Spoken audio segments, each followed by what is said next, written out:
Good morning students, કેમ છો બધા? મજામાં? ઘણા સમય પછી આપણે ધોરણ 10 એટલે કે સ્ટાન્ડર્ડ 10થની શરૂઆત કરી રહ્યા છીએ. તો સ્ટાન્ડર્ડ 10થમાં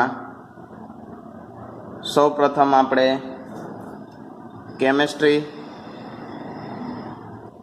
પહેલાં લઈશું અને કેમેસ્ટ્રીમાં આપણે chapter number 1 chemical reaction and equation શીખીશું. So let's we start chapter number 1 chemical reaction and equation. Okay, so first of all, what is the chemical reaction and what is the equation? We have to know about the chemical reaction and equation, and that for that we know about the chemical change and physical change. So chemical reaction takes place due to chemical change. Okay, and in earlier standards, just like as a 6, 7, 8 and 9, we already discussed about chemical change and physical change. So any of you know about the chemical change and physical change? Okay, some of you know about it, but let me explain about it. Okay, so first of all, physical change.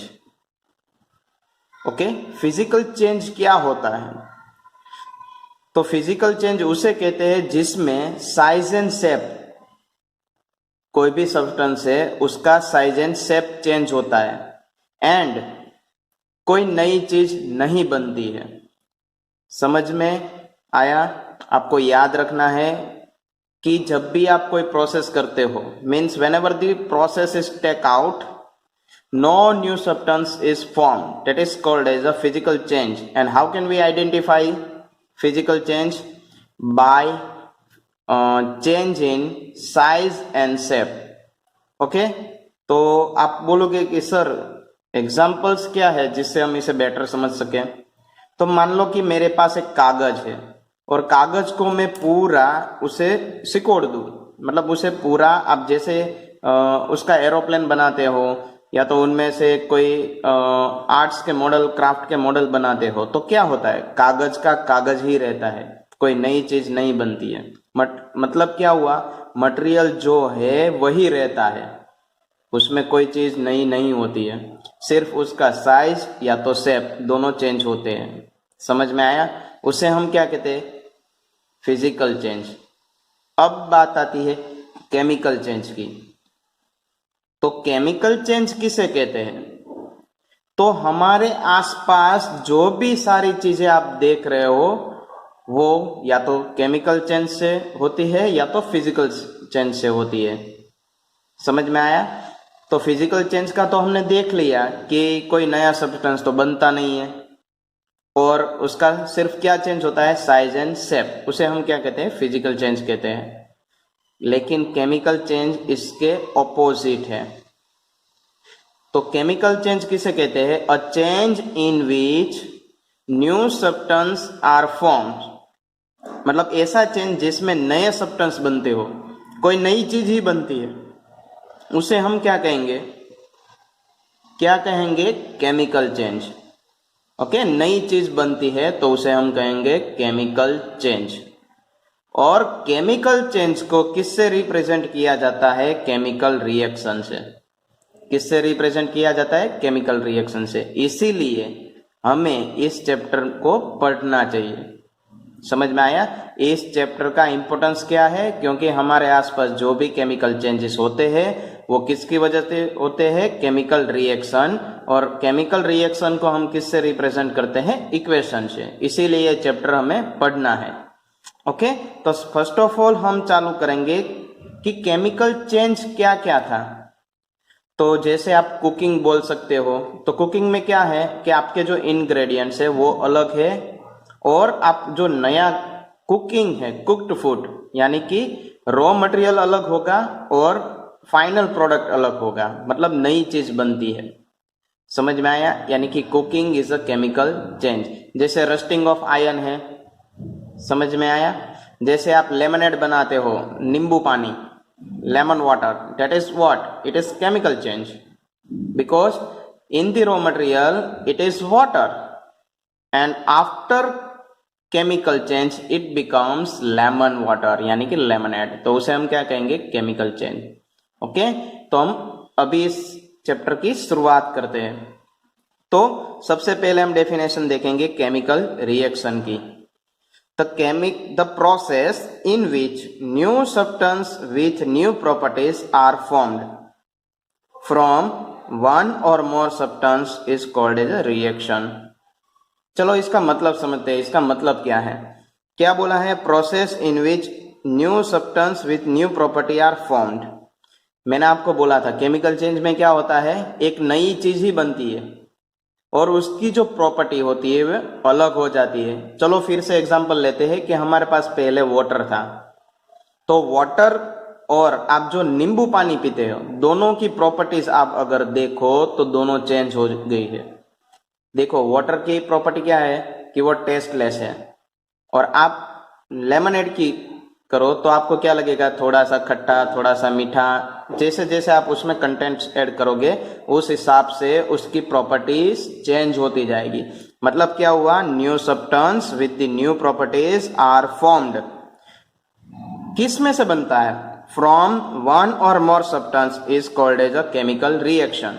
या तो एक चीज या तो कई सारे जो substance है उसे मिला के जो बनता है नया सब्सटेंस, और उसकी प्रॉपर्टी क्या होती है? चेंज हो जाती है। उस प्रोसेस को हम क्या कहेंगे? Chemical reaction.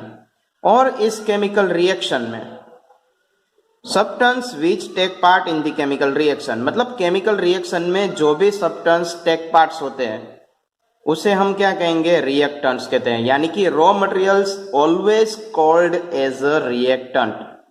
जो भी रॉ मटेरियल दिया गया होगा वो रॉ मटेरियल जिसे हम क्या करते हैं? ऐड करते हैं एक दूसरे के साथ, उसकी केमिकल प्रोसेस होती है, वो मटेरियल को हम क्या कहेंगे? रिएक्टेंट्स, यानी कि raw material. And the substance which are formed in the chemical reaction are called as a product. मतलब उनमें से अगर कोई नई चीज बनती है that is called as a product. समझ में आया? जैसे मैं आपको बोलूं तो मिल्क, तो मिल्क हमारा क्या होगा? रिएक्टेंट होगा। और मिल्क में से कई सारे चीजें बनती है, जैसे चीज, पनीर, समझ में आया? घी है, और कर्ड यानी कि दही है, बटर मिल्क यानी कि छाछ है। तो ये सारे क्या हो गए?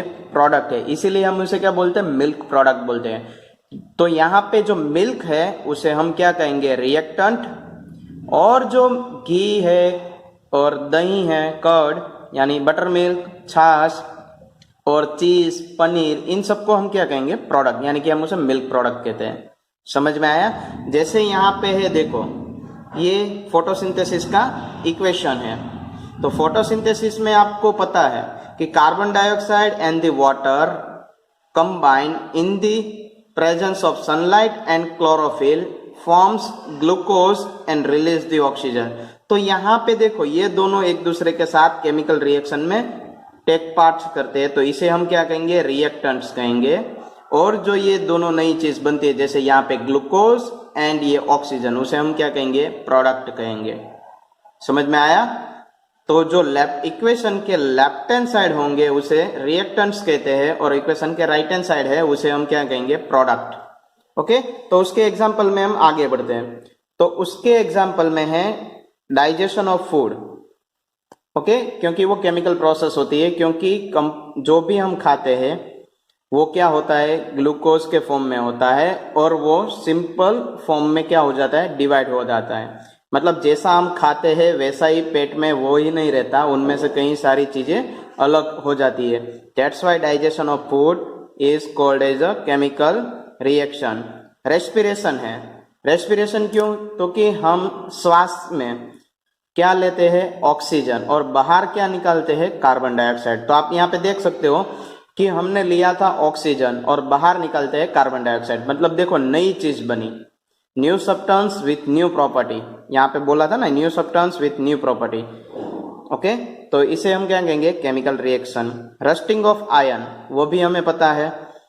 Burning of magnesium ribbon, okay, ये हमारी एक्टिविटी है। ओके, जब भी मैग्नीशियम रिबन को आप बर्निंग करते हो in the presence of air, मतलब उसे आप जलाते हो, तो क्या होगा, तो उनमें से एकदम व्हाइट लाइट सी प्रोड्यूस होंगी, उसे हम कहते हैं डेजलिंग व्हाइट लाइट। उसे हम क्या कहते हैं, डेजलिंग व्हाइट लाइट। और जो बाकी जो फाइनल प्रोडक्ट है वो क्या हो जाता है, white powder of magnesium oxide. और उसके बाद जलने के बाद जो भी मिलता है उसे हम क्या कहते हैं, मैग्नीशियम ऑक्साइड कहते हैं। समझ में आया? तो यहाँ पे आपने देखा होगा कि सर ये चीज तो हमने कहीं पे देखी नहीं है अपने रियल लाइफ में, तो मैं आपको बता देता हूं कि आप जब भी दिवाली के समय पे जो फूलझड़ियां होती है वो आप जलाते हो तो उनमें से व्हाइट लाइट्स निकलती है, स्टार जैसा होता है, वो मैग्नीशियम की बनी होती है। किससे बनी होती है, मैग्नीशियम। आपने उसके ऊपर छोटे छोटे क्रिस्टल्स देखे होंगे, और वो क्रिस्टल्स जब भी जलते हैं in the presence of air तो वो क्या बनाते हैं, मैग्नीशियम ऑक्साइड, और क्या प्रोड्यूस करते हैं, डेजलिंग व्हाइट लाइट। समझ में आया? और सारे जो क्रैकर्स है वो क्रैकर्स क्या होते हैं, कोई ना कोई टाइप के केमिकल्स होते हैं, और उसकी वजह से वो क्या करते हैं, अलग से कलर प्रोड्यूस करते हैं। And then after formation of curd, यानी कि दही का बनना, यानी कि दही का जम जाना। इसके सिवा आप अलग सा एग्जांपल लेते हो तो आपको बोला जाएगा कि जैसे दही का ज्यादा खट्टा हो जाना, दूध का खट्टा हो जाना, दूध का बिगड़ जाना, that is all the called chemical reaction. तो हमने उस डेफिनेशन भी सीख ली, उसके बाद रिएक्टेंट्स किसे कहते हैं, प्रोडक्ट किसे कहते हैं, एग्जांपल्स भी देखे। लेकिन केमिकल रिएक्शन यानी कि केमिकल चेंज में होता क्या है, तो chemical reaction involves change in state, मतलब उसका स्टेट चेंज होता है। स्टेट यानी कि क्या, solid, liquid, gas and aqueous.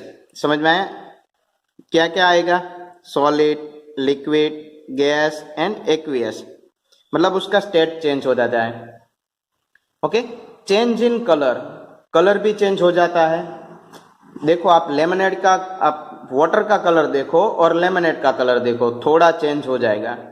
समझ में आया? और आगे कई सारी प्रोसेस हमें दी गई है इस चैप्टर नंबर 1 में, जिसमें आप देखोगे कलर भी चेंज होता है।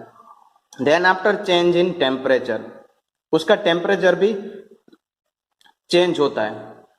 तो आपको पता है यहाँ पे हमने लिखा डाइजेशन ऑफ फूड, तो जब भी आप खाना खाते हो और वो खाना हमारे पेट के अंदर जाता है तो उसके बाद उसका डाइजेशन चालू होता है। और डाइजेशन में जब भी आप देखोगे तो आप देख लेना कि डाइजेशन जब भी होता है तो आप अपने पेट के ऊपर थोड़ा सा हाथ रखोगे तो आपको गर्म महसूस होगा। क्यों? क्योंकि टेम्परेचर चेंज होता है, वो एनर्जी प्रोड्यूस करता है, जिसे हम एक्सोथर्मिक प्रोसेस कहते हैं, वो हम आगे सीखेंगे। And evolution of gases, evolution of gases यानी कि गैस रिलीज करता है। समझ में आया? जैसे हम रेस्पिरेशन ही प्रोसेस ले लो, हमने ऑक्सीजन लिया तो उसके सिवा क्या प्रोड्यूस वो करता है, कार्बन डाइऑक्साइड, जो हम बाहर निकालते हैं। तो उसने क्या प्रोड्यूस किया, इवोल्यूशन ऑफ गैस, यानी कि कार्बन डाइऑक्साइड गैस का प्रोड्यूस होना, that is called as evolution of gas. समझ में आया? तो इसे हम क्या कहते हैं, केमिकल रिएक्शन।